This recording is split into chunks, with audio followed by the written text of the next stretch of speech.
Welcome to Love and Abuse, the show about navigating the difficult relationship. From simple disagreements to emotionally abusive behaviors, you deserve respect and kindness. All the information on this show is meant for educational purposes only. Always seek a professional for your mental health and well-being, and always pick your battles wisely. I'm your host, Paul Coliani.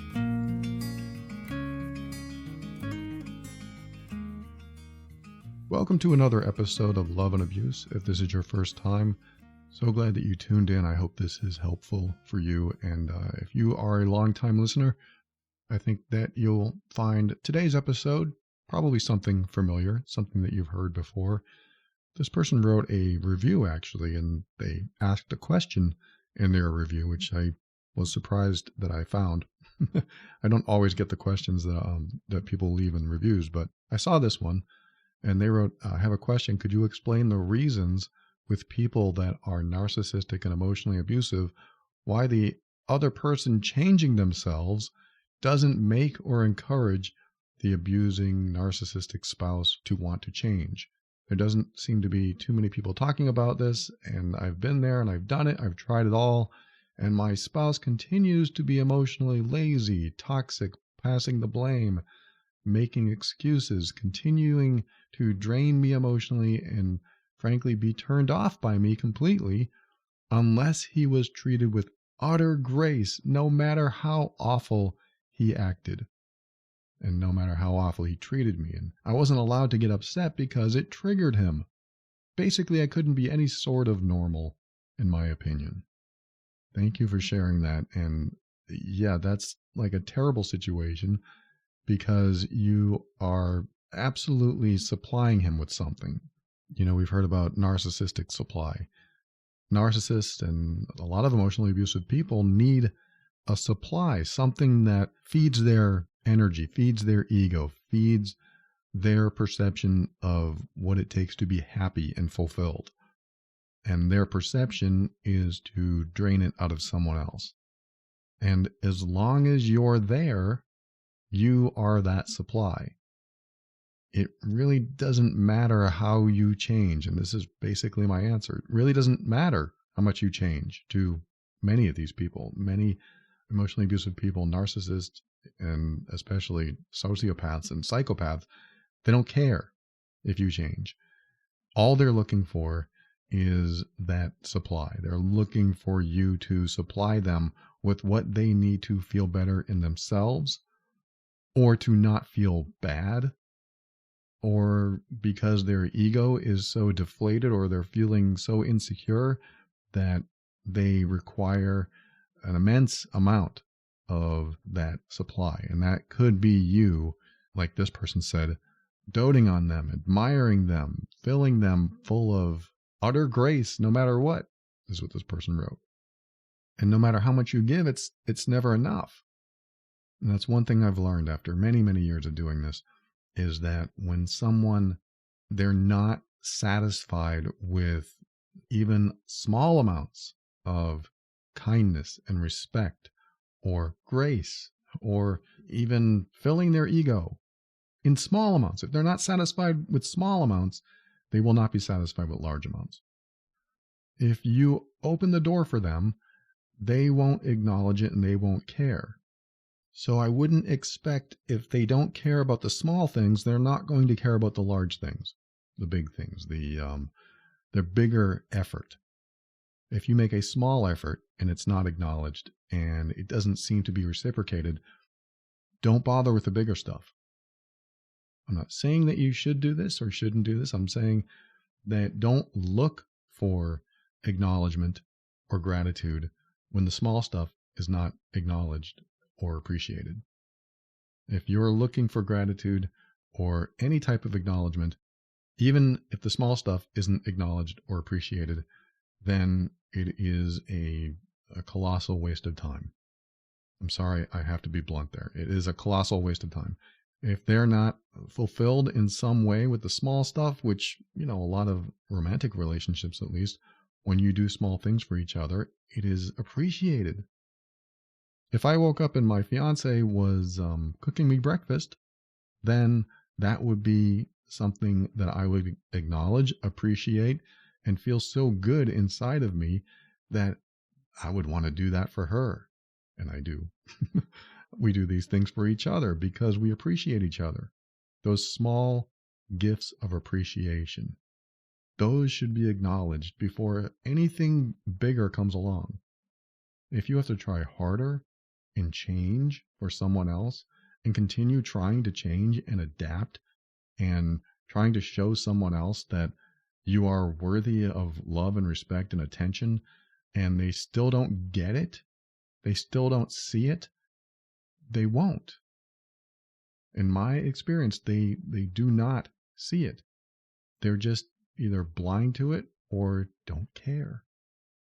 Or you need to try so hard and bring so much to the table that they finally recognize it. And some people are just wired that way. Some people don't think beyond themselves. They're very self-centered. And when you show up and you are trying to do these things and they don't acknowledge it, they don't appreciate it, they're basically telling you who they are and where they are. It doesn't mean they'll stay that way, because what I've learned is that as long as there's no accountability, like, how come you don't acknowledge this? How come you don't recognize this when I do this for you? And I'm not saying you actually say that, but you think about it in your head.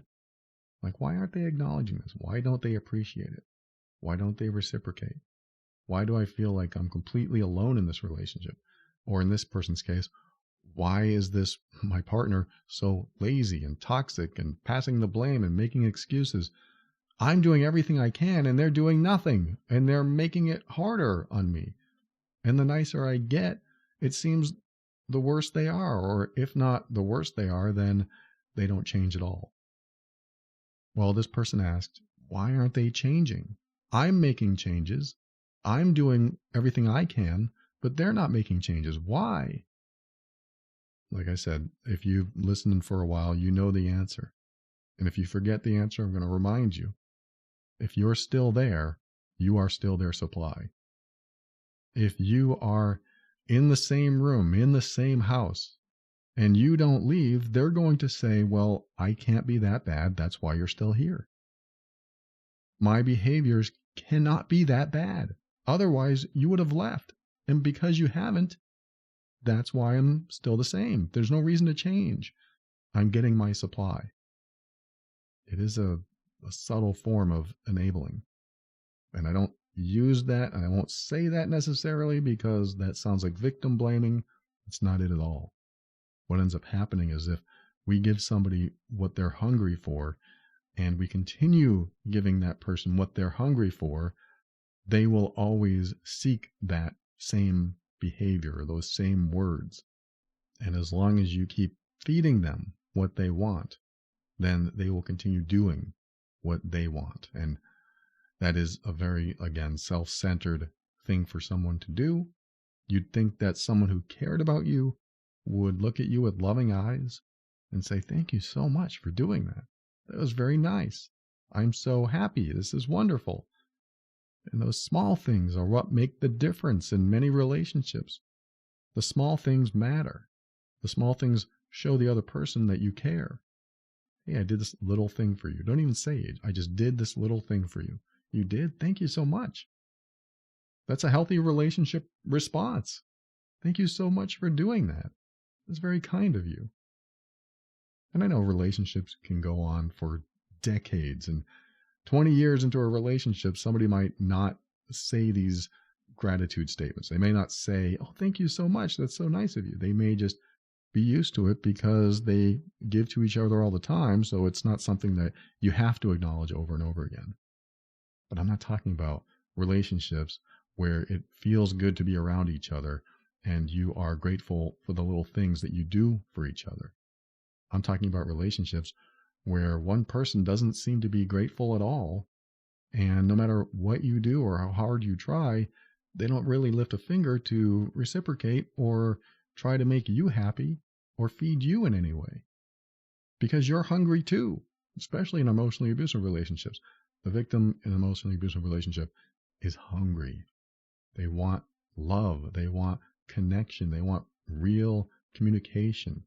They want honesty.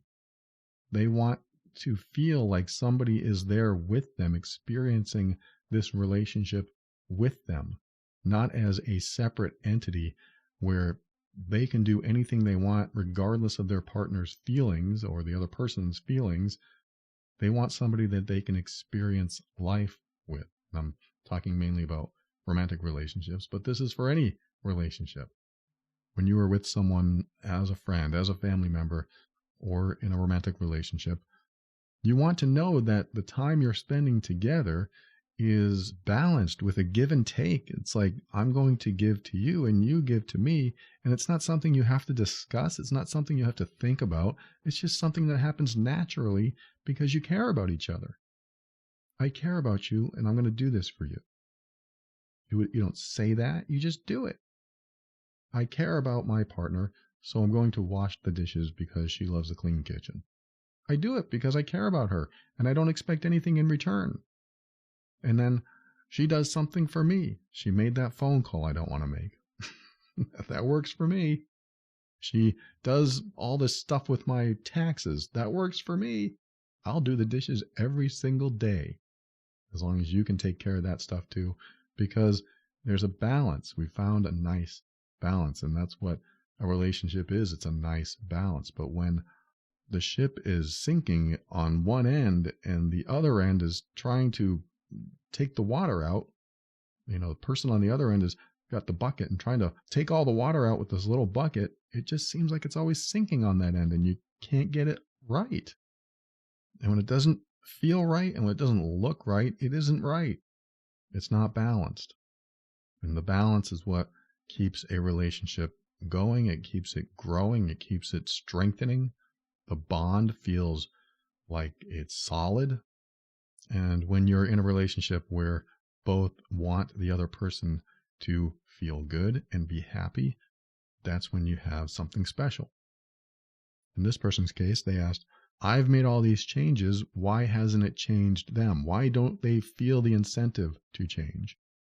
And I've already answered it, because you're still there. And that's a terrible answer. I know it's a terrible answer, because you doing something for them should compel them to do something for you. Not because they owe you, because it makes them feel good. And in this case, there's no incentive for this person to change. They're going to stay lazy. They're going to continue passing the blame, making excuses, and draining you, and doing whatever they want to do because they're self-centered. And the comment I usually hear is, yeah, but they weren't always this way. Or they were so kind and generous and supportive in the beginning, but then they changed and it never ended from there. They're the person they are. Well, unfortunately, the beginning stages of a relationship, especially with anyone who's emotionally abusive or narcissistic, they're going to show you the side that they want you to see. So they can, how can I say this? Sometimes they lock you in. Sometimes they know that once you fall in love or once you get married, you are locked in and there's no fear of losing you.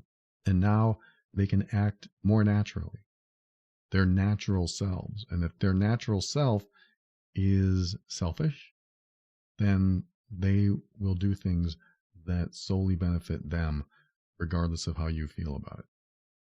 Now, what may end up happening is that they're nice in certain ways because they want to gain something from it. But I know none of this is really good news at all. But it is helpful to know that when you've tried the small things, the big things won't matter. If you've tried the small things, there's no acknowledgement, no appreciation. The big things don't matter, because the big things shouldn't have to be done. You shouldn't have to change that much. You shouldn't have to change at all, really. But sometimes we make compromises for relationships, but you shouldn't have to become so different and become so attentive, like overly attentive. And if you're always trying to please someone so hard because they're so hard to please, then it sounds like they're in it for themselves. And as long as they get what they want, they're happy. And if you continue to feed into their hunger of what they want, that's how they see a balanced relationship. And in this person's case, they said they weren't even allowed to get upset because it triggered their partner. It triggered them. Oh, don't get upset. I don't want to deal with it. I don't want to deal with it.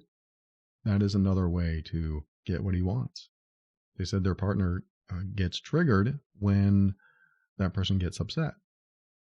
If you got upset at an emotionally abusive person and they did not want to take the blame for what you are upset at them for, then they may do a stonewall. They may become triggered.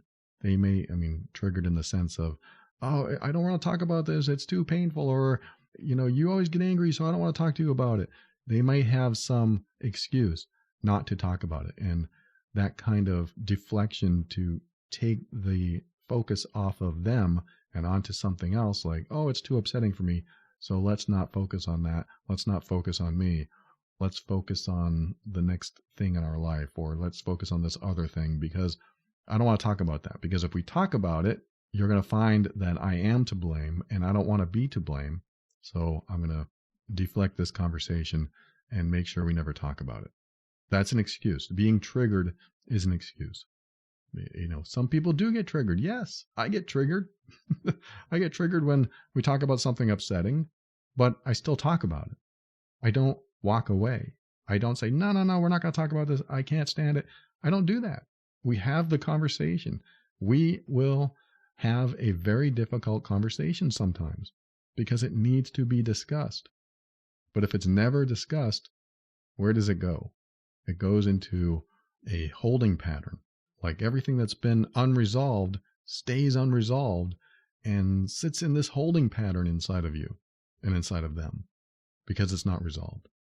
And as long as it stays unresolved, it continues to be a problem in the relationship. And it may not come out as that particular problem. It may come out as other problems, but that problem still exists because it was never resolved, because it was never talked about. And in this case, the partner did not want to talk about it because they say they get triggered, but the trigger is their excuse. It is their path out of being in trouble, being responsible, taking accountability. I've got no good news for someone in this situation. I'm so sorry, because like I said, they have no incentive to change. The only incentive they'll have is if they lose something that they don't want to lose. And right now, the way it's described to me here in this message is if they lost their, quote, supply, then they would be maybe unhappy enough or upset enough or afraid enough to finally make the changes they need to make. And that doesn't mean they will. It just means it may push them to that point where they say, okay, you know what? I don't want to lose you. Maybe I will reflect on what I'm doing. Maybe I do need to change. Maybe I realize that I'm not addressing the issues we're having and I need to. And when that happens, that could be a new relationship. That could change everything. But the unfortunate part is sometimes you have to get to that limit, the threshold of what you'll tolerate, and tell them, that's it. I can't do this anymore. I've had enough. And at that point, I talk about this in the Healed Being program, 95+% of the people that join have joined because the person they were hurting reached their threshold. They've reached the point of no more. And once they reach that point, then they realize that there is a reason to change. And that's sad. It's really sad that it has to get that far, because some people lose their relationship because the person got so far that their heart sealed shut and will never open again. And when that happens, there's sometimes or often no going back. If there's no going back, then it might be too late. And I hate to see relationships reach that point, because there really are so many good people just acting badly, old unhealthy coping mechanisms that are keeping them from being a healthy partner and living a healthy life with better responses to challenges and stepping outside of their own needs and seeing that other people exist in this world. And not only that, that they actually care about us. So the people out there that are being self-centered, if they only knew that they could get their needs met without being controlling and manipulative or lazy or whatever, by being kind to the other person and being supportive and generous in all the ways that balance a relationship, then everyone would be happy. But some people aren't there yet, and they need to work on themselves. They need to reflect on what they're doing and show some sympathy and show some empathy and realize that kindness begets kindness. Thanks for listening today. Share this with others who might benefit. Love and Abuse is the official podcast of the Mean Workbook, an assessment and healing guide for difficult relationships. The workbook helps you pinpoint exactly what's going on in your relationship, outlining the behaviors causing you to leave so many interactions feeling bad. Take the assessment in the workbook and gain clarity on what your next best steps are. After you purchase the workbook, you'll get an invite to the private peer support group on Facebook. Visit loveandabuse.com for more information. And if you've discovered that you are doing the hurtful behaviors to someone that you care about, and you'd like to change that about yourself, sign up for the Healed Being program over at healedbeing.com. You can take the course on your own, at your own pace, or join the optional private online group where I and others will give you direct support. It's time to stop making those you love feel bad. That's healedbeing.com. And if you're looking for a safer way to listen to this show where all the titles to the episodes are changed, click on the Safe Listening button on the podcast page over at loveandabuse.com. This show exists to remind you that you are not alone, you're not going crazy. You deserve to be treated with respect and kindness. You deserve honesty and sincerity. You deserve to be treated as worthy and significant, because you are. We'll talk again soon.